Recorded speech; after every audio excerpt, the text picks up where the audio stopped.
Iran के खिलाफ operations पर अमेरिका 29 अरब डॉलर्स खर्च कर चुका। पेंटागन हुकाम ने नई तफसीलात जारी कर दी।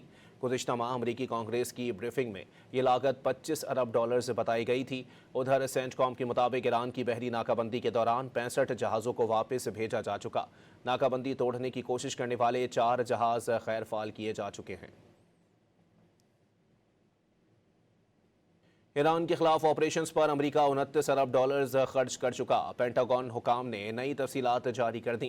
गुज़िश्ता माह अमरीकी कांग्रेस की ब्रीफिंग में ये लागत 25 अरब डॉलर्स बताई गई थी। उधर सेंटकॉम के मुताबिक ईरान की बहरी नाकाबंदी के दौरान 65 जहाज़ों को वापस भेजा जा चुका। नाकाबंदी तोड़ने की कोशिश करने वाले 4 जहाज़ खैर फाल किए जा चुके हैं। ईरान के खिलाफ ऑपरेशंस पर अमेरिका 29 अरब डॉलर्स खर्च कर चुका। पेंटागन हुकाम ने नई तफसीलात जारी कर दी। गुज़िश्ता माह अमरीकी कांग्रेस की ब्रीफिंग में ये लागत 25 अरब डॉलर्स बताई गई थी। उधर सेंटकॉम के मुताबिक ईरान की बहरी नाकाबंदी के दौरान 65 जहाज़ों को वापस भेजा जा चुका। नाकाबंदी तोड़ने की कोशिश करने वाले 4 जहाज़ खैर फाल किए जा चुके हैं।